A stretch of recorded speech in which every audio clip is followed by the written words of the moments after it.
Good morning बच्चे।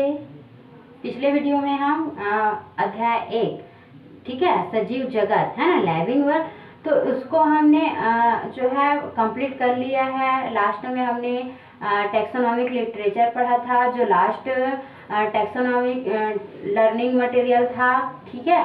तो आज हम पढ़ेंगे हमारा न्यू चैप्टर, ठीक है, चैप्टर 2 अध्याय 2। और अध्याय 2 में हमको पढ़ना है जैविक वर्गीकरण अर्थात बायोलॉजिकल क्लासिफिकेशन, ठीक है।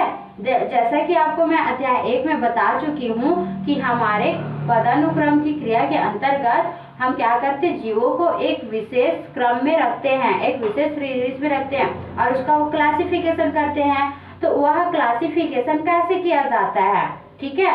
तो आप लोग को बताया वह क्लासिफिकेशन कैसे किया जाता है या फिर क्लासिफिकेशन होता क्या है। तो आप लोग को बताया गया था कि जीव जगत में या इस पृथ्वी में क्या होते हैं, जीवों की अनेक प्रजातियां पाई जाती है, जो जिनमें से कुछ जातियों को हम जानते भी हैं और कुछ जातियों को हम नहीं, मतलब कुछ जीव जातियों को तो हम जानते भी नहीं है ना। मतलब पूर्णतः सभी जीवों का खोज तो नहीं हुआ है, लेकिन जितने जीवों का खोज हुआ है वो एक भारी संख्या में है और उस सभी भारी संख्या में उन जीवों का एक साथ अध्ययन करना हमारे लिए क्या हो पाता है, बहुत ही मुश्किल क्रिया होती है ना। तो इस दुविधा को दूर करने के लिए कुछ वैज्ञानिकों ने यह सुझाव दिया कि क्यों न इन संपूर्ण जीवों को एक अलग छोटे छोटे समूहों में डिवाइड कर दें और उन छोटे छोटे समूहों में डिवाइड करके फिर उनका हम अध्ययन करें, तो वह हमारे लिए काफी सरलता होगी, सुविधाजनक होगी, है ना, और हम उसका आसानी से अध्ययन कर सकते हैं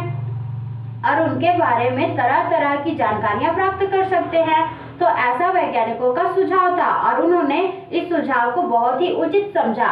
तो इस सुझाव को उन्होंने उचित समझकर क्या किया, जीवों को उनके लक्षणों के आधार पर खोजे, पहचाने और उसके लक्षणों या गुणों का अध्ययन किए और उन लक्षणों या गुणों के समानताओं और असमानताओं के आधार पर क्या करने लगे, जीवों को छोटे छोटे समूहों या उप समूहों में बांटने लगे। तो यही क्रिया को उन्होंने क्या नाम दिया, जैविकी वर्गीकरण का नाम दिया। समझ गया ना सभी। ऐसा हमने जनरली अध्याय 1 सजीव जगत में भी पढ़ लिए हैं, है ना, क्योंकि उसमें हमने वर्गीकी संवर्गों के बारे में जो पढ़ा। तो इस प्रकार से वर्गीकी क्या है आप लोग को पता है कि पृथ्वी पे उपस्थित, है ना, मतलब जीवों तथा वनस्पतियों को, ठीक है, या फिर जंतुओं तथा वनस्पतियों को खोजने, पहचानने तथा उसके लक्षणों या गुणों का अध्ययन करके उनको समानताओं या असमानताओं के आधार पर छोटे छोटे समूहों या फिर उप समूहों में बांटने की जो क्रिया होती है उसको जैविक वर्गीकरण कहते हैं, बायोलॉजिकल क्लासिफिकेशन कहते हैं। ऐसा आप लोग जनरली जानते ही हैं। और रही बात वर्गीकी की, तो वर्गीकी या टैक्सोनॉमी भी हमने पढ़ लिया है, पढ़े हो ना सभी, वर्गीकी या टैक्सोनॉमी।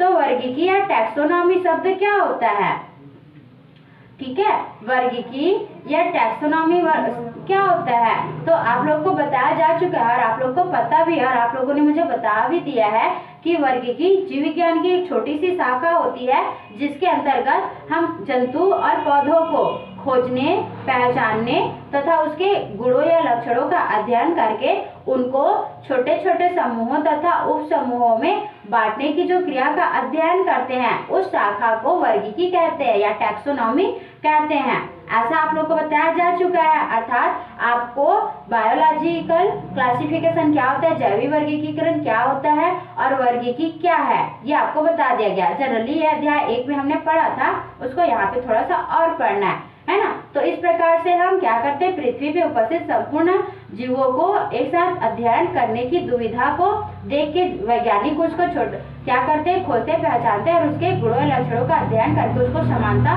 और असमानता, मतलब समान गुण और असमान गुणों के आधार पर छोटे छोटे समूहों और उप समूहों में बांट देते हैं। तो यह क्रिया जैविक वर्गीकरण कहलाती है, ठीक है। अब रही बात जैविक वर्गीकरण की हमें आवश्यकता क्यों पड़ी, है ना, जैविक वर्गीकरण की आवश्यकता क्यों पड़ी, यह भी आप अध्याय 1 में पढ़ चुके हो, ठीक है। तो जैविक वर्गीकरण की आवश्यकता इसलिए पड़ी क्योंकि पृथ्वी पर जीव जंतुओं की संख्या एक विशाल मात्रा में है जिनका एक साथ अध्ययन करना दुभर होता है। तो इसको सुविधाजनक अध्ययन करने हेतु जीव जंतुओं को क्या किया गया, वर्गीकृत किया गया। ठीक है, समूह और उपसमूह में वर्गीकृत किया गया। उसके बाद दूसरा वर्गीकरण इसलिए भी आवश्यक है, ठीक है, जीवों का वर्गीकरण इसलिए भी आवश्यक है ताकि हम जीव और वनस्पति और जंतुओं के आवास, व्यवहार और गुणों के बारे में जानकारी प्राप्त कर सकें।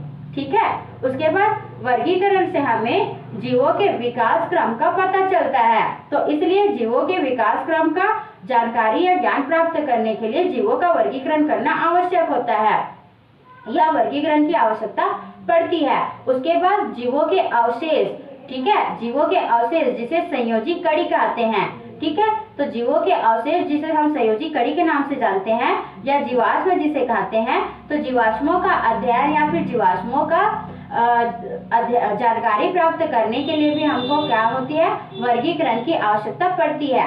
उसके बाद वर्तमान में उपस्थित कितने सारे जीवों की प्रजातियां हैं और जीवों की कितनी प्रजातियां विलुप्त हो चुकी है, इसका अध्ययन करने के लिए, इनका जानकारी प्राप्त करने के लिए हमको वर्गीकरण की आवश्यकता पड़ती है। तो इस प्रकार से वर्गीकरण, जैविकी वर्गीकरण क्या है और इसकी आवश्यकता क्यों महसूस हुई, ये आपको बता दिया गया है। तो आप इनको अच्छे से पढ़िए। नेक्स्ट वीडियो में हम वर्गीकी प्रणाली, ठीक है, मतलब वर्गीकरण की प्रणाली का अध्ययन करेंगे। ओके, समझ में आ सबको? तो अच्छे से पढ़ते रहिए। ठीक है, तो चलिए मैं वर्गीकी की प्रणाली बता देती हूँ ना। वर्गीकरण प्रणाली, ठीक है, या जिसको हम वर्गीकी प्रणाली भी कहते हैं।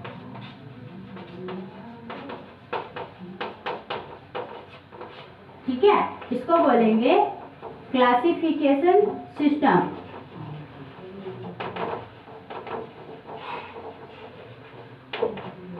या फिर टैक्सोनॉमिक सिस्टम भी इसको बोलते हैं, है ना। वर्गीकी मतलब वर्गीकी की, ठीक है, प्रणाली मतलब सिस्टम, पद्धति।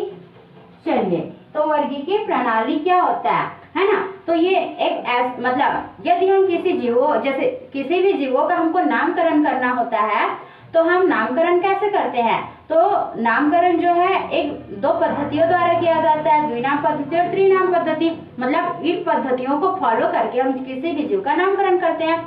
तो उसी प्रकार कुछ ऐसे सिद्धांत होते हैं, ठीक है, जिनको हम फॉलो करके, या कुछ ऐसे पद्धतियां होते हैं जिनको हम फॉलो करके क्या करते हैं, किसी भी जीव का क्लासिफिकेशन करते हैं, है ना। तो उन प्रणालियों को, उन पद्धतियों को, उन सिस्टम्स को क्या बोलते हैं? टैक्सोनॉमिक सिस्टम या फिर क्लासिफिकेशन सिस्टम बोलते हैं। क्लियर हो गया? अर्थात वर्गीकी प्रणाली बोलते हैं। तो कितने प्रकार से हम जीवों का वर्गीकरण कर सकते हैं? तो 3 प्रणालियां हैं, अर्थात हम 3 प्रकार से जीवों का वर्गीकरण कर सकते हैं। तो चलिए देखते हैं कौन कौन सी वर्गीकरण की प्रणाली है। तो पहला है कृत्रिम प्रणाली। कृत्रिम वर्गीकी प्रणाली, ठीक है, इसको बोलते हैं हम आर्टिफिशियल टैक्सोनॉमिक, ठीक है, आर्टिफिशियल टैक्सोनॉमिक सिस्टम। ये तो पहला हुआ कृत्रिम वर्गीकी प्रणाली। उसके बाद दूसरा होता है प्राकृतिक वर्गीकी प्रणाली,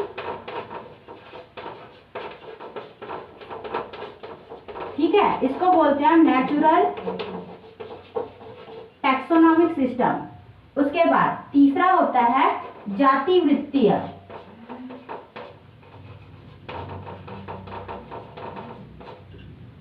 ठीक है, तीसरा होता है जातिवृत्तीय वर्गीकीय, ठीक है, प्रणाली। जातिवृत्तीय वर्गीकी प्रणाली। तो इस प्रकार से आपके वर्गीकरण के प्रणाली हुए, जिसका हम अध्ययन नेक्स्ट वीडियो में डिटेल से करते हैं। अच्छे से पढ़िए और ध्यानपूर्वक पढ़िए।